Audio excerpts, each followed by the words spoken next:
ओम नमः शिवाय। मंत्रासन शासक महोदय, प्रतिभागियों और बाहर से बुलाने में हमारे विद्वद्गण और समाजजन, कार्यशाला का महत्व इससे पूर्व में बता दूं कि अभी जो हमारे बड़े भाई साहब डॉक्टर धर्मेंद्र कुमार जी ने वो भी अध्यापन कार्य उसके वकालत दोनों करें। अपना नाम नहीं बोल पाए, उनका नाम बोलता हूँ।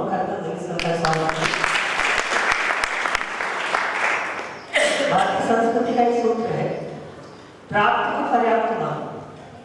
जिसने प्राप्त को पर्याप्त मान लिया वो संसार में सुखी है, और जो प्राप्त को पर्याप्त नहीं मानता और वो प्राप्त करने की इच्छा में दौड़ता जाता है, वो न वर्तमान में सुखी हो सकता है, न भविष्य में सुखी हो सकता है। मंत्री महोदय ने जो कहा कि हम जो सुविधाएं दे रहे हैं, कोई कमी हो तो आप हमें इंगित जरूर करें। मैं उनसे कहना चाहता हूं कि उनका बड़प्पन है। हम तो भारतीय संस्कृति के वो लाडले हैं जो सुविधाएं मिल जाती है उसको पर्याप्त मान के चलते हैं। और मैं प्रतिभागियों से भी यही कहना चाहता हूँ कि इन्होंने जो सुविधाएं दी वो कम नहीं है। ज्ञान के क्षेत्र में आए हैं तो जो कुछ त्याग करना पड़े त्याग करें। सीखना तो त्याग करना पड़ेगा। सुख प्राप्त करना है तो विद्या प्राप्त नहीं होगी, और विद्या प्राप्त करना है तो सुख का त्याग करना। ये कार्यशाला जो हमारे मध्य में हो रही है, इसका सार क्या है? प्राचीन काल में जो लोग नियमित अध्ययन करते थे उनके बीच में भी कभी जिज्ञासाएं उत्पन्न होती थी। उस साल में, 2 साल में, 6 महीने में वो भी विद्वानों की संगीति बुलाते थे और उस संगीति के माध्यम से अपनी जिज्ञासाओं का समाधान करते थे। वह ये कार्यशाला का रूप था। आज वर्तमान में दूसरा रूप ये है कि जो विस्तृत सामग्री हमारे सामने है, वह विस्तृत सामग्री हम एक बार में प्राप्त नहीं कर पाते। और कुछ छात्र ऐसे होते हैं जो नियमित अध्ययन नहीं कर पाते, एक विषय का अध्ययन करके दूसरा विषय अध्ययन करना चाहते हैं मगर वह कर नहीं पाते। उनके लिए यह संक्षिप्त कार्यशाला आयोजित की जाती है। हमारे विश्वविद्यालय का ये प्रक्रम चालू हुआ है कि जो हमारे केंद्र में आकर के अध्ययन नहीं कर सकते, हमारे केंद्र के माध्यम से प्राकृत में एमए आचार्य होता है जो 2 वर्ष का होता है और 4 सेमेस्टर होता है। जो विद्यार्थी वहां जाकर के अध्ययन कर सके, वहां नहीं जाना पड़ता है। तो सरस्वती जो मुझसे निकलवाना चाहती है वो निकल जाती है। और यदि आपने उसे भी मजाक में ले लिया और समय व्यतीत करते समय वो छोड़ दिया तो बाद में आप टीचर से पूछे कमरे में जाके कि याद नहीं। हमने कई बार ऐसा आपने महसूस किया कि जब पढ़ाते समय जो बात निकल जाती है आपने कभी पढ़ी नहीं, सीखी नहीं, बताई नहीं, फिर भी नमस्कार अर्पित करते हुए मैं उनसे निवेदन करता हूँ क्लासेस के भावना के साथ महाराज जी के चरणों में प्रणाम करता हुआ और सभी साधारण व्यक्ति को जय जय करता हुआ अपनी बात समाप्त करता हूँ। बहुत धन्यवाद। और हमारे मंच में विराजमान है पंडित प्रतिष्ठाचार्य पवन कुमार जी दीवान, जिन्होंने साहित्य का सृजन किया और उनकी पुस्तकें अनेक भाषाओं में प्रकाशित हुई हैं और लगभग 14 भाषाओं में 12 अंतरिक्षा पुस्तक प्रकाशित हुई है। ऐसी पुस्तकों का एक सेट हमारे समाधान श्रीमान कुलगुरु महोदय को भेंट करना चाहते हैं। कृपया पहुंचे और कुलगुरु महोदय को ये पुस्तक का सेट भेंट करें। मैं आमंत्रित करना चाहता हूँ, मैं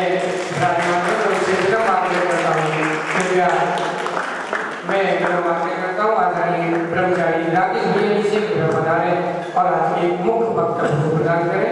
मैं निवेदन कर रहा हूँ डॉक्टर धर्मेंद्र कुमार जी के तरफ से पूज्य मुनि श्री शाश्वत सागर जी महाराज की कर कमलों में हम पुस्तकों का सेट प्रदान कर रहे हैं, किट प्रदान कर रहे हैं।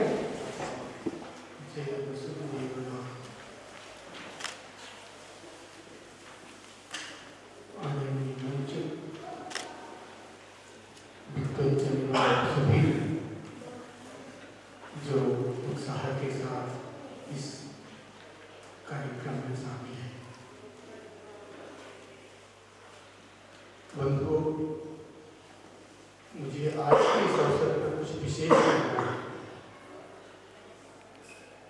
मैं जब भी इतिहास की पुस्तकों को देखता हूँ, खासतौर से भाषा के विषय में देखता हूँ, तो प्राकृत के विषय में एक टिप्पणी मिलती है और उस टिप्पणी का प्रयोग आज तक भी हो रहा है, जैसा कि अभी संचालक महोदय कर रहे हैं। उसका दुख मुझे काफी दिनों से है और उसको व्यक्त करने का मौका आज मुझे मिल रहा है। इसकी प्रसन्नता भी है। लोग ऐसा समझते हैं, इतिहासकार भी मानते हैं कि नाटक और कुछ काव्य ग्रंथों में प्राकृत का प्रयोग जन या सामान्य असभ्य लोगों ने किया है। इसलिए एक अवधारणा बनी हुई है कि ये प्राकृत भाषा जो है जन साधारण की भाषा है और सामान्य लोगों की भाषा है, असभ्य लोगों की भाषा है। लेकिन मुझे गौरव होता है और अपनी बात कहने में मुझे काफी भारत सरकार ने इस लाइन को बड़ी करने का प्रयत्न किया है, जिसमें आप सभी सहभागी बन रहे हैं। मैं ऐसा समझता हूं कि ये प्राकृत भाषा जो है जन सामान्य की भाषा नहीं है, बल्कि साहित्यिक भाषा है। तभी तो इसमें सारी चीजें उपलब्ध हैं साहित्य की। अगर साहित्यिक भाषा नहीं होती तो साहित्य के सारे विधाएं इसमें होती कैसे? इसमें नाटक है, इसमें स्पेशल जो आज तक दूसरी भाषा में नहीं लिखा गया है वो सट्टक जैसी रचनाएं हैं। सट्टक किसी दूसरी भाषा में नहीं पाया जाता है। आपको काव्य मिलेंगे, नाटक मिलेंगे, कथा मिलेंगे, औचित्य ग्रंथ मिलेंगे, सब मिल जाएंगे। काव्य महाकाव्य मिल जाएंगे, कविताएं मिल जाएंगी, मुक्तक मिल जाएंगे, सभी चीज मिलेंगी। लेकिन इसकी अपनी विशेषता है कि सट्टक जैसे ग्रंथ भी इसमें मिलते हैं। तब उसको जनभाषा कहना शायद मेरे समझ में इतिहास को और भाषा को नहीं समझने की बात हो सकती है। इसलिए मैं ऐसा समझता हूं कि जो जन की भाषा है, जनभाषा नहीं है, जन की भाषा है और साहित्यिक भाषा है। चूंकि जिस भाषा में ग्रंथ रचना होती है, साहित्य की रचना होती है, उसे मात्र जन भाषा या लोक भाषा कहा जाए तो उसके साथ न्याय नहीं हो सकता, बल्कि ये साहित्यिक जिसको अकेले तीर्थंकर प्रकृति का उदय है वो अर्थ नहीं कहलाता। तीर्थंकर प्रकृति का उदय है तो तीर्थंकर कहलाता है। उसकी बात यहाँ नहीं की जा रही है, तीर्थंकर की विशेषता नहीं बताई जा रही है। यहाँ सामान्य से सभी अरण्यों की विशेषता बताई जा रही है। और ये सिद्धांत के रूप में जब हम देखते हैं तो ये जो चार कर्म है, ये घातिया कर्म है और ये पाप कर्म है।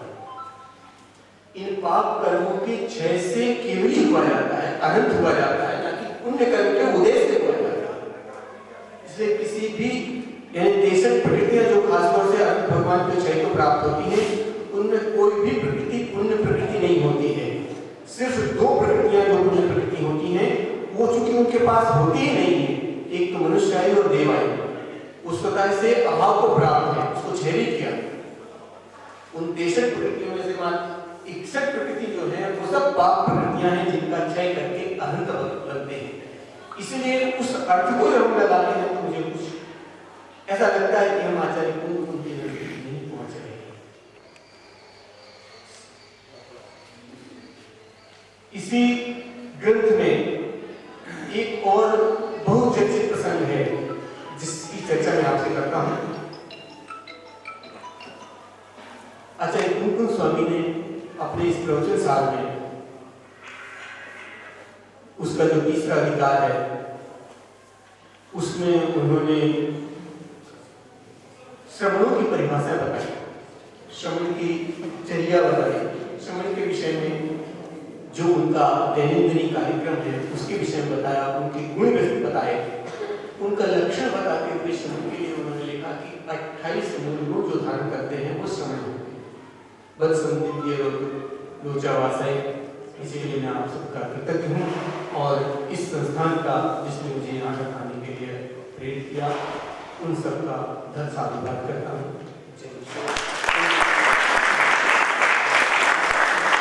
बहुत बहुत धन्यवाद आदरणीय जी ब्रह्मचारी राकेश भैया, जिनके महत्वपूर्ण वक्तव्य को हमने सुना। हम जिनकी प्रतीक्षा में हैं और जिनके अभिभाषण को सुनने के प्रति हम यशवंत सिंह ठाकुर कुलगुरु केंद्रीय डॉक्टर हरीश सिंह और केंद्रीय विश्वविद्यालय सागर से विनम्र आग्रह करते हैं कि आपका महत्वपूर्ण वक्तव्य हम सब सुनने के लिए लालच है, कृपया पधारें और आप अपने वक्तव्य के द्वारा हमें प्रदान करें। आदरणीय प्रोफेसर ठाकुर।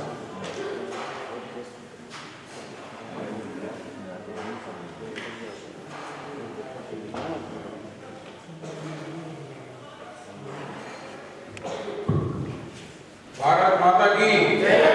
वंदे मातरम। महाराज जी को सत सत प्रणाम।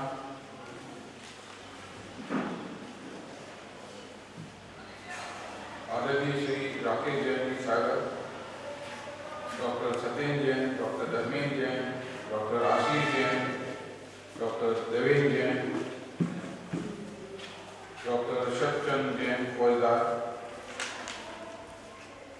डॉक्टर जलाशन सैनी और पधारे हुए अतिथिगण, छात्रों जिन्होंने कई दिन की कार्यशाला में भाग लिया है, और माताएं देवी। प्राकृत भाषा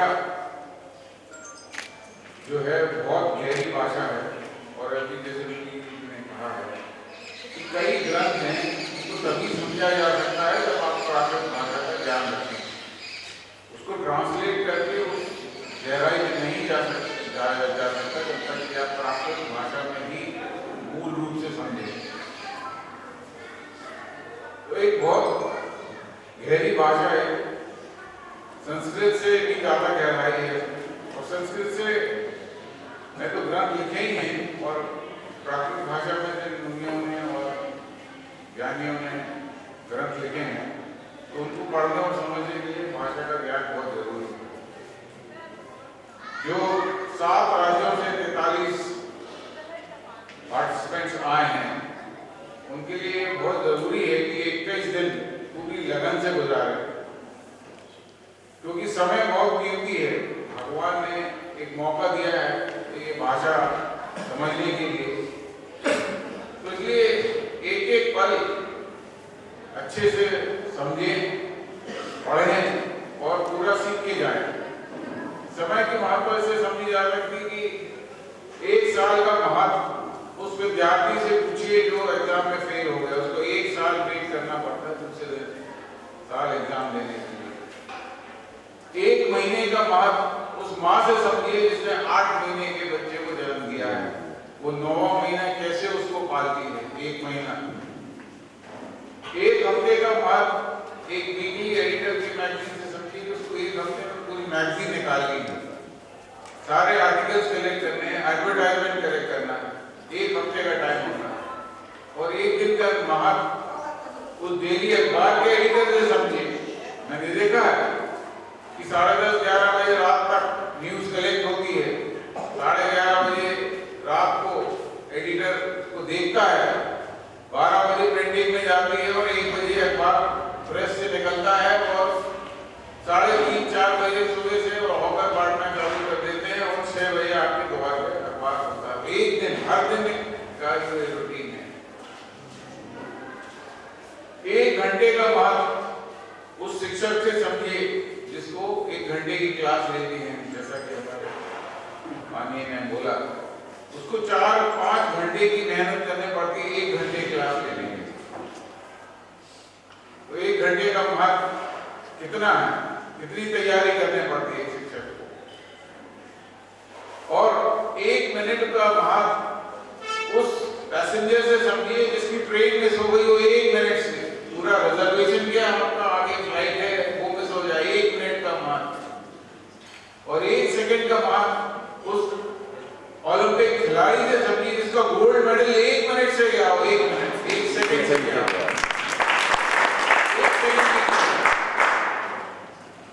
तो मैं सिर्फ यही कहना चाह रहा हूं कि 1-1 मिनट ध्यान से पढ़िए, ये बहुत मूल्यवान है समय, पूरा समय दीजिए जो भी क्लासेस होती हैं आपकी, और पूरी तन्मयता से उसको ग्रहण कीजिए।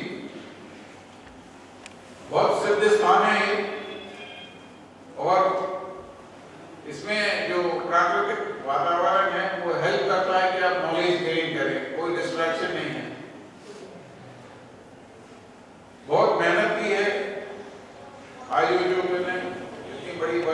कराने के लिए, और उनको साधुवाद, कितने लोगों को इकट्ठा किया, इसमें अर्थ भी जिन्होंने योगदान दिया उनको भी बहुत बहुत धन्यवाद। बिना आपके ज़्यादा कुछ काम होता नहीं है। और हमारे बाहर से पधारे हुए अतिथिगण आए, यहाँ पे समय दिया, उनको सबको भी बहुत बहुत धन्यवाद। चलता है उसके नन्हे मुन्ने इंतजार किए। तिनसी एक पास में ये स्थान है, वहाँ पर एक हायर सेकेंडरी विद्यालय है जो कि उनके मार्गदर्शन में वहाँ के कुछ विद्यार्थी यहाँ पर आए हुए हैं। उनको भी आपके इस महत्वपूर्ण मार्गदर्शन से निश्चित रूप से प्रेरणा प्राप्त हुई है, और बिना किसी भूमिका के मैं अध्यक्ष और भोजन के लिए निवेदन कर रहा हूँ।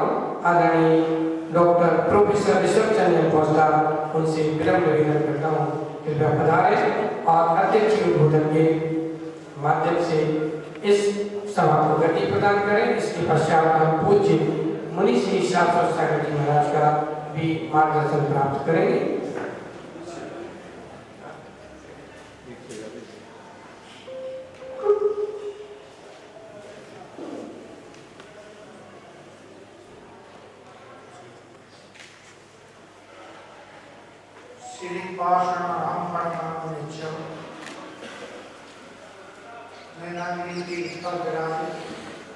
भगवान का के चरणों में नमस्कार करता हुआ परम पूज्य मुनि श्री के चरणों में नमस्कार अर्पित करता हूँ। मंचासीन मुख्य अतिथि डॉक्टर हरीश गौर केंद्रीय विश्वविद्यालय के माननीय कुलपति जी, आज के मुख्य वक्ता डी राकेश भैया जी, तो जिनके विषय में जो भी परिचय दिया गया है वो वास्तव में उनके व्यक्तित्व से बहुत कम है, और केंद्रीय विश्वविद्यालय, केंद्रीय संस्कृत विश्वविद्यालय के प्रतिनिधि प्रोफेसर कैलाश चंद्र सैनी जी, मंच के सामने विराजमान विद्वज्जन, समाज के प्रबुद्ध नागरिकगण, नैनागिरी सिद्ध क्षेत्र के महामंत्री जी, एवं जिनके लिए या जिनके कारण ये कार्यशाला आयोजित है, ऐसे सभी प्रतिभागीगण, मैं बहुत ही संक्षेप में 2-4 बातें आपके सामने कहूँगा।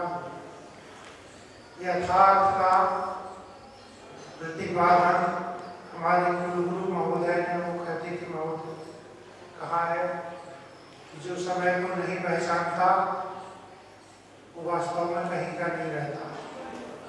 उन्होंने एक दिन से लेकर के महीनों और वर्षों तक का हिसाब बताते हुए सारी चीजें हमारे सामने रख दी कि इनमें से आपको क्या चुनना है और क्या करना है, वो सब आपके हाथ है।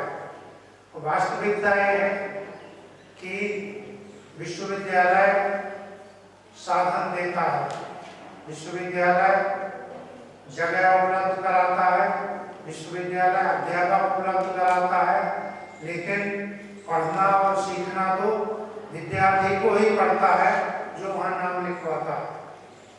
यदि हम इस ऐसे किया भारतीय ज्ञान परंपरा हो गई, भारतीय ज्ञान परंपरा वास्तव में बहुत बड़ा और व्यापक अभियान है, जिसमें हमारी भारतीय संस्कृत, भारतीय प्राकृत, भारतीय पाली और उसके अलावा हमारे देश की जो क्षेत्रीय भाषाएं हैं, वो कहने को क्षेत्रीय हैं, लेकिन उनमें बहुत प्राचीन भाषाएं हैं, जिनमें भारतीय संस्कृति और भारतीय ज्ञान परंपरा समाहित है, वो सभी आदरणीय है। हमें उनमें से एक प्राकृत भाषा का अध्ययन और अध्यापन दोनों करने का अवसर इस कार्यशाला के माध्यम से प्राप्त हुआ है। हिंदी में उसका जो अर्थ दिया हुआ होता है या हिंदी में जो उसकी व्याख्या की हुई होती है उसको हम समझने लगते हैं। जैसे आपने निर्यापका शब्द और निर्यापक शब्द जो प्राकृत और हिंदी के शब्द हैं उनके अर्थ विस्तार को हम किस किस तरह से पाते हैं उसको भी हमें बताया, हमारा ध्यान आकर्षित किया। तो हमें ये कोशिश करनी चाहिए कि संस्कृत के मूल ग्रंथ को पढ़ें तो उसके हिंदी अर्थ के अनुसार न पढ़ें, मूल ग्रंथ को संस्कृत के पढ़ें, उसी तरह से प्राकृत के मूल ग्रंथ को प्राकृत में ही पढ़ें। हमारी जो क्षेत्रीय भाषाएं हैं उन भाषाओं को का अध्ययन करें, जो जिस क्षेत्र में रहते हैं उस भाषा को जानें। उसमें यदि प्राकृत और अपभ्रंश की शब्दावली को खोजें मैं समझता हूँ कि कहीं कहीं तो आधे से अधिक शब्द प्राकृत और अपभ्रंश भाषा के उन क्षेत्रीय भाषाओं में प्राप्त होते हैं। हमारे संक्षिप्त निमंत्रण को स्वीकार का आज की इस आयोजना को सफल बनाया, इसके लिए मैं सभी का कृतज्ञ हूँ। और हमारे महामंत्री डॉक्टर आशीष जी वास्तव में तन मन और धन पूरी तरह से प्राकृत के विकास के लिए, प्राकृत के संरक्षण के लिए समर्पित हैं। मैं उन्हें भी बहुत बहुत आशीष देता हूँ और एक कामना करता हूँ कि उनको अधिक से अधिक ऊर्जा प्राप्ति होती रहे और आप सबकी सहयोग प्राप्त होता रहे, जिससे वो इस कार्य को और अधिक से अधिक आगे बढ़ा सके। इतनी सब के साथ में अपनी मान को बहुत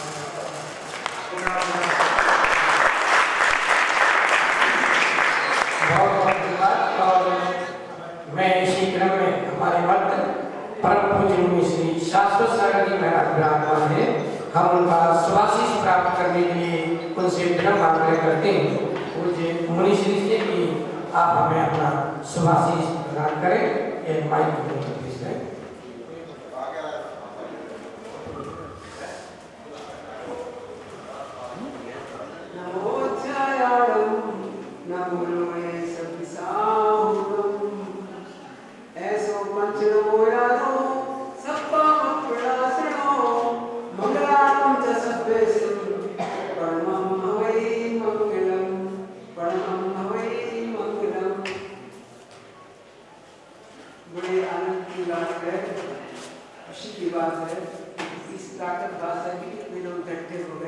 प्राचीन भाषा है, अंग्रेजी का जमाना है और आप प्राचीन भाषा पढ़ना चाहते हैं। ये वास्तव में कहा जाए तो बड़ा देश का, समाज का, धर्म का, सबका बड़ा छोटे का उदय है कि हम उसमें रुचि रख रहे हैं। ये भाषा जो है ऐसी भाषा है कि तमाम भाषाएं इससे निकली हैं। संस्कृत इसी से आ गई, तो संस्कृत हो गई, सारी भाषाएं इससे निकली। और ये भाषा समुद्र जैसी है, जैसे सारी नदियां समुद्र में जाके मिलती है, ऐसी सारी भाषाएं में आके मिल जाती है। इसके सब जगह मिलेंगी। और जैसे समुद्र बादलों के द्वारा फिर से पानी नदियों को भर देता है, नदियों से, पानी से, ऐसे ही प्राकृत भाषा सब भाषा।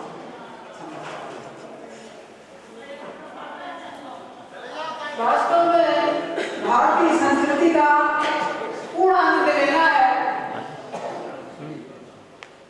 तो आपको इस भाषा को जानना पड़ेगा। हमारे जो मौलिक ग्रंथ हैं उसकी जो मूल भाषा है उसके हाथ तक, उसके गहराई तक यदि पहुंचना है तो इसमें आप आइए। वास्तविक सुख, सच्चा सुख इसके ज्ञान से मिलेगा। हम लोग की धारणा है कि धन से सुख मिलता है, हो भी सकता है, वास्तविक सुख ज्ञान से मिलता है। कैसे मिलता है? ज्ञान से। ये ज्ञान आपको अध्यात्म बताएगा, पाप क्या है,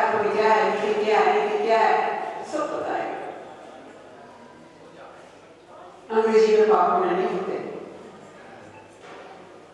वहां तो आप अपनी विलासता में सेल्फलेस हो जाओ। वो संस्कृति भाषा के साथ संस्कृति जुड़ी हुई है। हमने अंग्रेजी भाषा को ले ली, अब जब उसकी संस्कृति सामने आ रही है तो समझ में आ रहा है। जैनों के यहाँ 30% तलाक घुस गए, क्या नाम शादी था। भारतीय संस्कृति कहाँ थी? भाषा के साथ हमने अंग्रेजी संस्कृति ले ली। ये भाषा ऐसी है कि आप अपनी मौलिकता में लौटेंगे, आप अपने वास्तविक आनंद में लौटेंगे, आपका लोक परलोक दोनों से आप आनंदित होंगे। ये भाषा हमारे जीवन के लिए बड़ा वो तो विपरीत दिशा में बदला। लेकिन ये ठीक है, धन कमाना है और भौतिक जीवन में आगे बढ़ना तो अंग्रेजी भी जरूरी है, उसको मना नहीं है, बढ़िया। लेकिन इसको पहले थोड़ी हमारी लिखते इसकी भाषा है।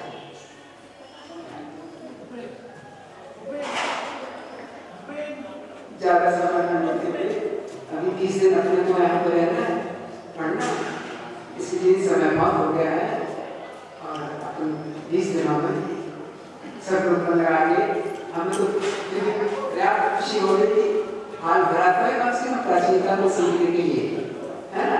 सारे लोग अध्ययन करें मन लगाकर और आनंद आएगा।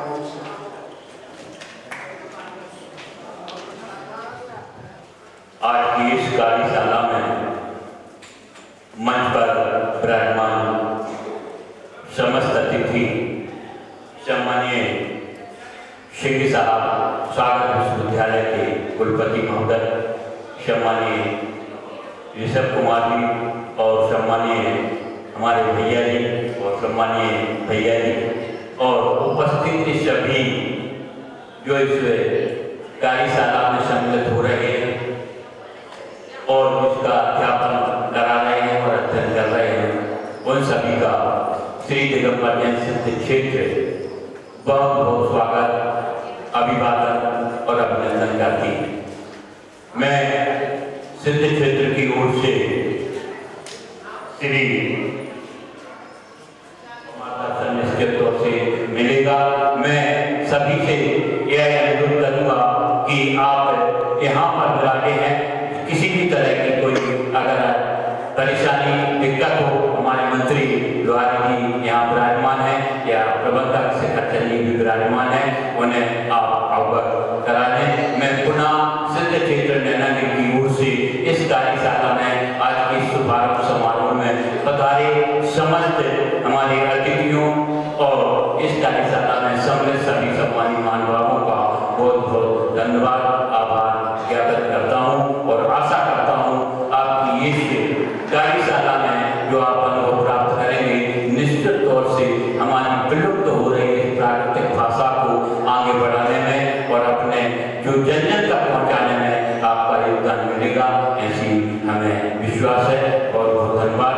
मैं भाई आशीष जी को और इस आयोजक समिति के जितने भी आयोजक लोग हैं उनको बहुत बहुत धन्यवाद और साधुवाद दे रहा हूँ। आपने देखा होगा ग्रुप में रात चाहे 11 बजे हो चाहे 12 बजे हो। ओम नमः। किसी भी कार्यक्रम के आरंभ और अंत तो सबको दिखाई देता है, पर उसके पूर्व में जिन व्यक्तियों का महत् योगदान है उनको स्मरण किए बिना, उनको धन्यवाद दिए बिना हम कभी धन्य हो नहीं सकते।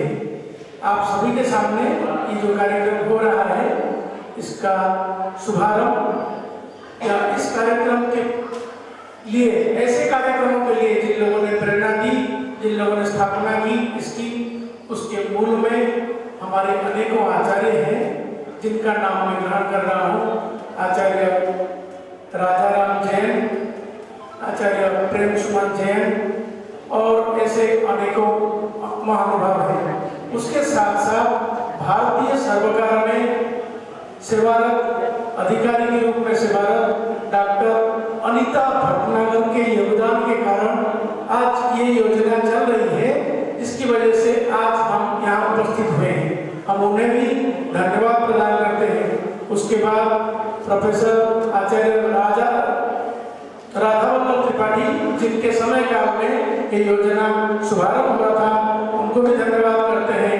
वर्तमान केंद्रीय संस्कृत विश्वविद्यालय जहाँ से ये अनुदान प्राप्त हुआ है, जिसके लिए कार्यशाला साधित हो रही है, इसमें प्रोफेसर आचार्य श्रीनिवास वर्खेड़ी हैं, जो कभी नहीं चाहते कि एक स्थान पर कार्यक्रम हो। वो चाहते हैं पूरे देश में भिन्न भिन्न स्थानों पर कार्यक्रम होंगे, जिसकी वजह से कार्यशालाओं में भिन्न स्थानों के अनेक व्यक्ति स्वतः उपकृत होंगे और योजना का प्रसार होगा।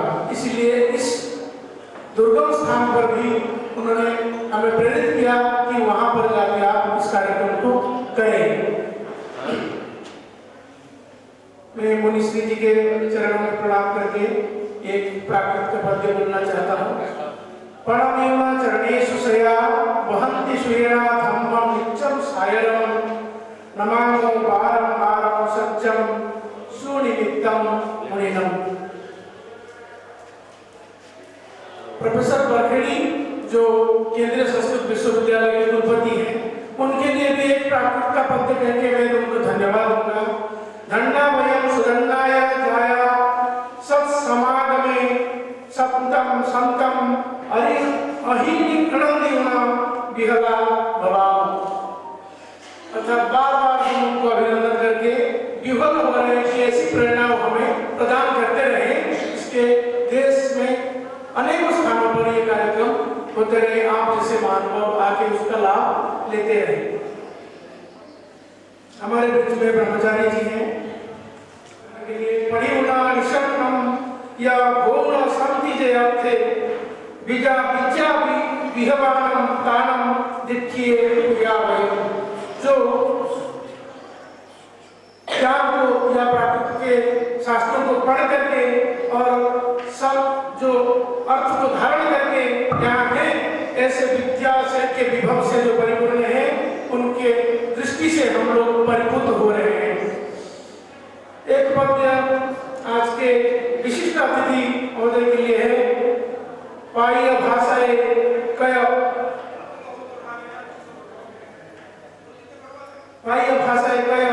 समर्पयामि। कैलाश जी, जो केंद्रीय संस्कृत विश्वविद्यालय के प्रतिनिधि के रूप में उनके लिए पढ़ रहा हूँ।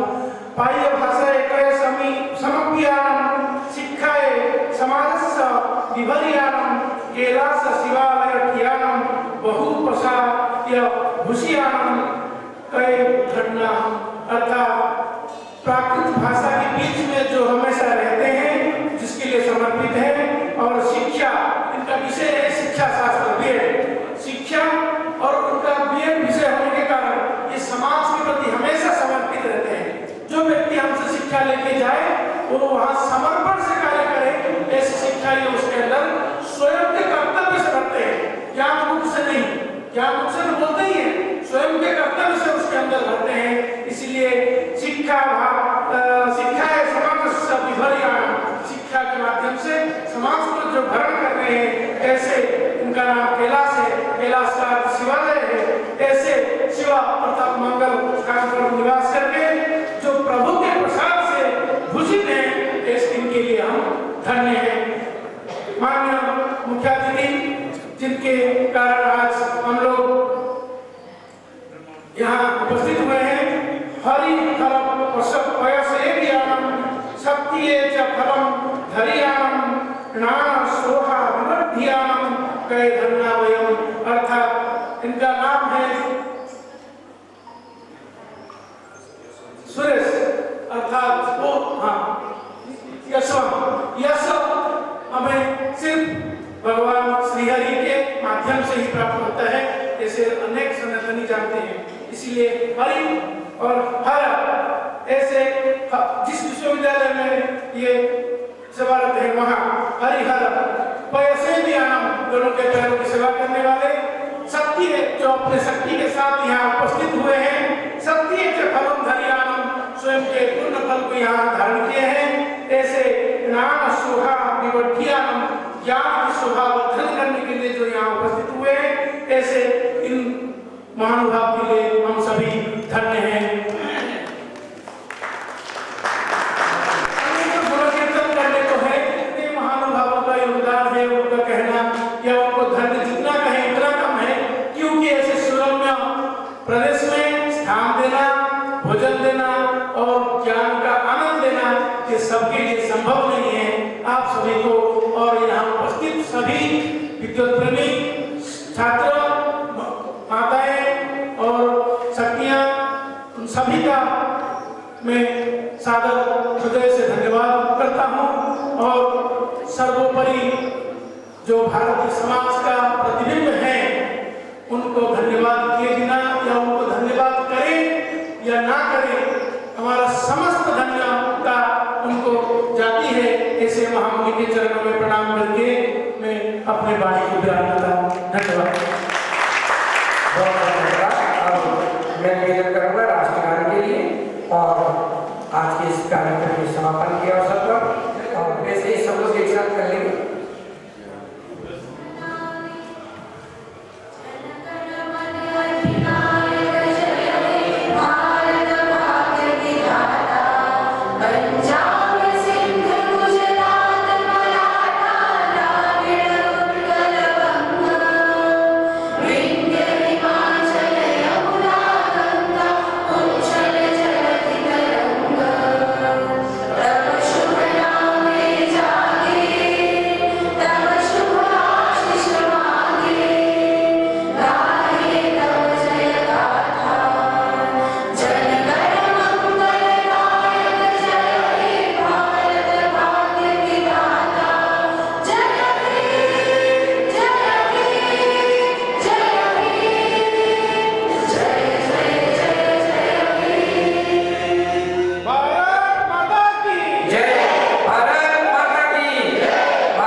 सभी से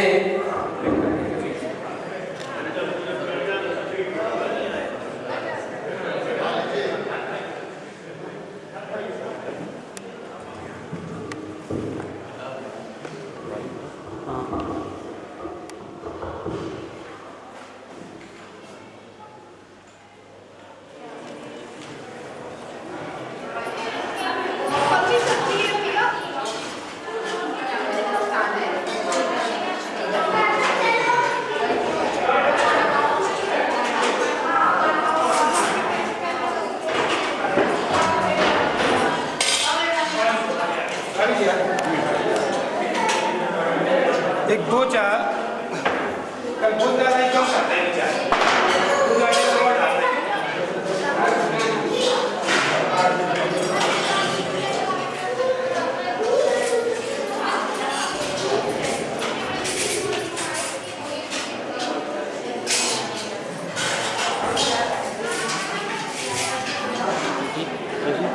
चाल है वीडियो।